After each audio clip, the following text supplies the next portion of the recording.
Hai semua, video ini merupakan video terakhir untuk siri 10 minit kita. Dan hari ini kita akan membincangkan tentang apakah kepentingan yang telah dibawa oleh nilai-nilai etika setiap peradaban kepada keharmonian Malaysia ataupun kepada Malaysia yang mempunyai pelbagaian. Dan hari ini kami akan lihat, jom. Sebelum kami mula, pilihlah ciri-ciri yang berkaitan dengan peradaban. Yang ni juga multiple choice question. Okey, jawapannya adalah mempunyai struktur politik, sosial, keagamaan dan ekonomi yang lebih kompleks dan terperinci, betul. Masyarakat yang sudah membangun dan bersistem, betul. Keadaan sebuah masyarakat yang sudah mempunyai budaya dan cara kehidupan yang sistematik dan tersendiri, betul. Berfokuskan kota, iaitu berfokuskan perkembangan bandar, betul. Okey, so keempat ni adalah tentang peradaban. Dan pilih jawapan yang betul.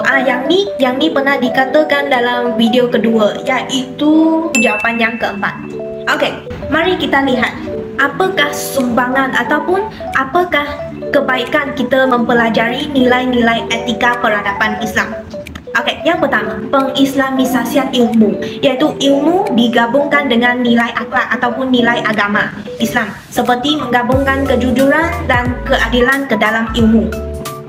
Dan contohnya kalau ilmu dia digabungkan dengan ajaran agama, contohnya dalam bidang ekonomi. Walaupun kami mempunyai ilmu-ilmu bagaimana nak untung dengan lebih banyak, tapi jika mempunyai ajaran agama dalam ilmu, kami akan menjadi menolak amalan riba sebab ia akan menindas golongan miskin, dan ini dapat menanam kepercayaan bersama, mengurangkan konflik dan juga mengekalkan keharmonian. Dan sebenarnya mesej yang paling penting dalam konsep ini adalah kita perlulah mengaplikasikan nilai agama, iaitu adab dan akhlak dalam kehidupan seharian.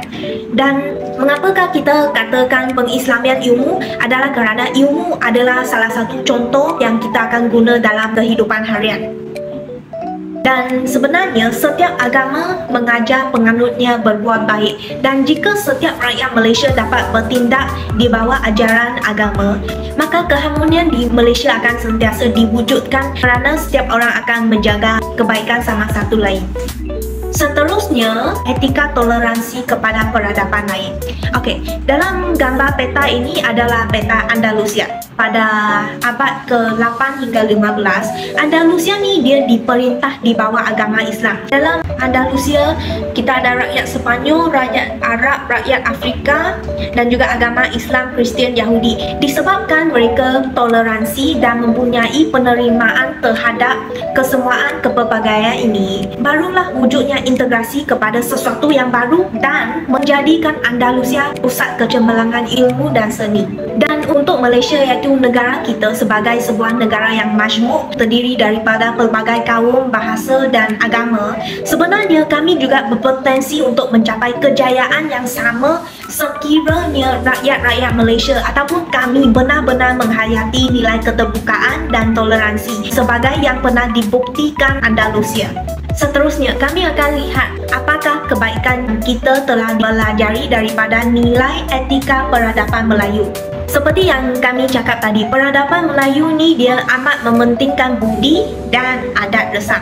Dan ini telah memberi peringatan ataupun menjadi teladan kepada rakyat Malaysia bahawa kita hendaklah belajar menjadi seseorang yang berbudi bicara dalam kehidupan. Dan kita juga perlulah mencontohi peradaban Melayu untuk melindungi dan mewarisi adat resam kita kerana ia merupakan imej sesebuah peradaban. Dan untuk negara kita, bahasa Melayu adalah bahasa perpaduan negara kami. Seperti bagaimana peradaban Melayu memartabatkan bahasa Melayu dan mementingkan budi bahasa mereka, kita sebagai rakyat Malaysia juga hendaklah memartabat dan berusaha mempelajari bahasa Melayu.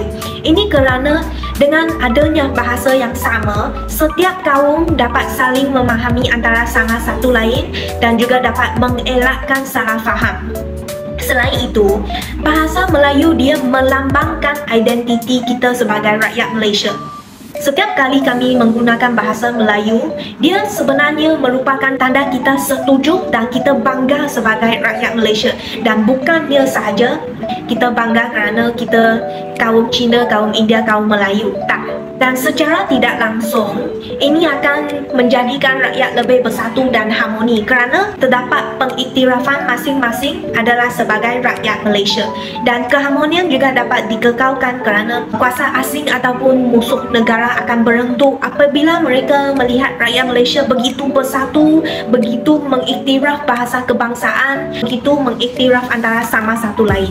Dan seterusnya, nilai etika yang boleh kita pelajari sebagai rakyat Malaysia demi keharmonian kita adalah, yang ni sebenarnya gabungan nilai etika Melayu dan Islam. Sebab seperti yang kita katakan tadi, peradaban Melayu dia juga mempunyai nilai-nilai Islam, iaitu asabiyah ataupun semangat kekitaan yang ditunjukkan daripada kedua-dua peradaban ini. Dan kita hendaklah faham, sekiranya asabiyah ataupun semangat kekitaan kita lemah, dia akan menjadikan tamadun merosot. Dan oleh itu, amalan etika gotong royong dalam peradaban Melayu bolehlah dijadikan contoh kita memupuk dan menunjukkan kasih sayang kepada sama satu lain, diikuti dengan nilai-nilai etika peradaban Cina yang membawa kebaikan kepada keharmonian dan kepelbagaian di Malaysia, iaitu sistem pentadbiran meritokrasi.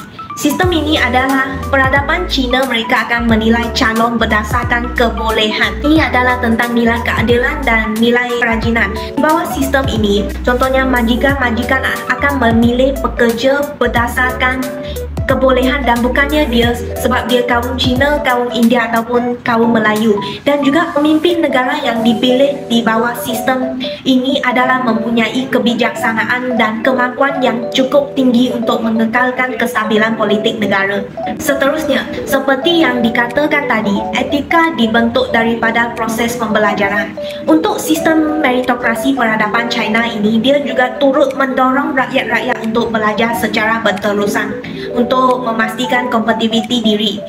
Apabila seseorang dia tidak berhenti belajar, pengetahuan ataupun pengalaman dia akan menjadi lebih luas sehingga mendorong dia menjadi seseorang yang lebih beretika. Dan juga untuk nilai-nilai etika ini, Li, Ren, Zhong He, tidak kira pada bila-bila masa, keempat-empat nilai etika ini juga boleh diaplikasikan di kehidupan kita dalam negara Malaysia. Contohnya Ren mengajar kami bahawa kita hendaklah ikhlas apabila bersama dengan orang lain, kita hendaklah kasih sayang dan bertoleransi antara sama satu lain. Dan ini adalah amat penting untuk negara Malaysia yang mempunyai kepelbagaian. Perbezaan itu mudah menghasilkan ketidakpercayaan, tetapi dengan kasih sayang, dengan saling menghormati, dengan ketaatan ataupun dengan kesederhanaan, iaitu keempat-empat nilai peradaban Cina ini, segala perbezaan dapat diatasi dan mewujudkan keharmonian. Dan untuk peradaban India, nilai etika peradaban India ini telah membawa manfaat kepada kepelbagaian dan keharmonian Malaysia, iaitu konsep etika dharma, bahawa setiap individu haruslah memainkan peranan mereka demi menjaga kestabilan masyarakat. Dan di sini, walaupun Malaysia tidak mengamalkan sistem kasar, tetapi semangat setiap orang mempunyai tanggungjawab sosial ini bolehlah diterapkan dalam kehidupan kita. Contohnya, sebagai guru, kami mendidik, sebagai pemimpin, kita memimpin dengan adil, sebagai rakyat, kami melaksanakan tanggungjawab diri dengan mematuhi undang-undang. Dan prinsip etika peradaban India yang kedua adalah prinsip ahimsa. Prinsip ahimsa ini dia menekankan tidak menyakiti makhluk lain, baik secara fizikal atau batin. Dan hubungan prinsip etika ini dengan keharmonian Malaysia, iaitu dia selaras dengan prinsip toleransi ataupun saling menghormati dalam masyarakat berbilang kaum. Dan dia dapat membina sikap kesederhanaan ataupun pemaaf yang paling penting untuk perpaduan nasional. Dan sebagai tambahan, seperti amalan-amalan yoga dalam peradaban India, dia juga membawa semangat ataupun memberi cara kepada kita untuk mencapai keseimbangan, untuk mempraktiskan keseimbangan.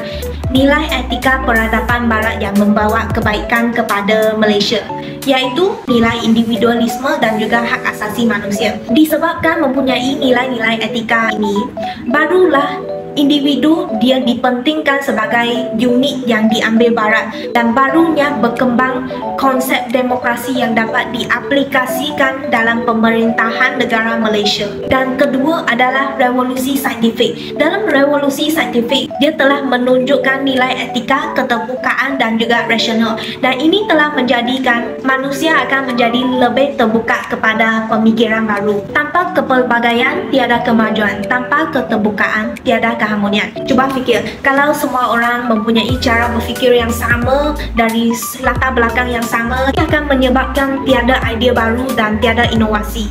Dan walaupun ada kepelbagaian, jika kita tidak terbuka untuk menerima perbezaan, ini juga akan menyebabkan konflik.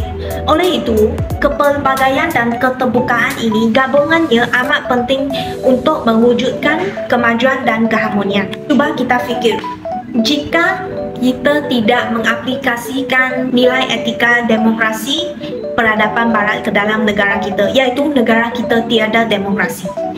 Dari aspek ekonomi, kita dapat memahami bahawa orang daripada pelbagai latar belakang dapat membawa pelbagai idea, kemahiran dan perspektif yang memajukan kemajuan ekonomi. Kalau semua orang dari pelbagai latar belakang ini dia ditolak, makanya tiada idea yang baru akan dikeluarkan seperti yang dikatakan tadi. Ataupun dari peringkat sosial, jika masyarakat menjadi homogen, ia akan menjadikan pemikiran orang menjadi sempit dan eksklusif dan tidak bertoleransi kepada perbezaan. Dan yang ini amat penting kerana dia boleh membawa kepada diskriminasi dan penindasan. Dan untuk budaya, Malaysia sekarang dia mengiktiraf kepelbagaian budaya. Contohnya Hari Raya Tahun Baru Cina, Deepawali, Gawai ataupun Keamatan. Dan jika tiada demokrasi, mungkin hanya budaya majoriti dapat diraikan dan festival-festival lain tidak akan diraikan secara rasmi. Tanpa kepelbagaian ini, budaya juga akan menjadi bosan dan tiada orang sudi memberi perhatian kepada budaya ini. Dan lama-kelamaan ia akan menjejaskan bahawa budaya ini tidak diwarisi oleh zaman baharu. Dan untuk politik, kalau tiada demokrasi, mungkin hanya ada satu parti ataupun satu kaum boleh berkuasa penuh. Dan suara-suara minoriti ini akan diketepikan. Hak politik mereka juga akan hilang. Oleh itu, sebenarnya memang suka untuk bayangkan berapa dahsyat kalau negara kita tiada mempunyai demokrasi. Dan memang tiada akan wujud sebarang bantahan terhadap keputusan yang dikeluarkan. Tetapi pada masa yang sama, Malaysia turut akan kehilangan senjata yang terkuatnya, iaitu kepelbagaian. Okey. Dan dalam video ni kami telah mengenali bahawa pentingan nilai etika pelbagai peradaban terhadap negara kami. Dan sekarang saya ingin membuat satu kesimpulan yang ringkas tentang topik ini. Pembentukan sebuah tamadun dia tidak dapat dipisah daripada proses pembelajaran dan pengalaman. Kerana hanya ada proses pembelajaran, barulah wujudnya etika, peradaban dan tamadun. Dan dalam jadual ini, kami dapat nampak dengan jelas, walaupun etika Barat dan Timur berbeza, tetapi untuk Malaysia, gabungan etika Barat dan Timur telah menjadikan asas panduan kepada keharmonian, perpaduan dan kemajuan negara kita. Dalam Malaysia, etika Barat jaga sistem, etika Timur jaga jiwa. Kami tidak memilih satu nilai etika peradaban sahaja, tetapi kami menggabungkan kerana setiap nilai etika peradaban mempunyai kekuatan masing-masing. Dan oleh itu, sebagai rakyat Malaysia, kami perlulah berusaha menghargai kepelbagaian dengan mengamalkan nilai etika dalam kehidupan seharian. Dan hanya dengan cara ini, keharmonian jangka panjang dapat diwujudkan dan Malaysia boleh menjadi contoh kepada negara lain sehingga Malaysia menjadi sebuah legasi. Dan di sini akhirnya perbincangan kita tentang topik ini, iaitu nilai etika peradaban Barat dan Timur terhadap kepelbagaian dan keharmonian Malaysia. Nilai etika Barat dan etika Timur, mereka berbeza. Satu lebih mementingkan undang-undang, keadilan, kebebasan individu, dan satu lebih mementingkan perkembangan akhlak, perkembangan dalaman secara holistik. Dalam akhir video ini, rakan-rakan boleh scan QR code ini dan cuba uji betapanya anda faham tentang topik perbincangan ini. Dan sekian, terima kasih. Inilah akhir video 10 minit kita. Bye!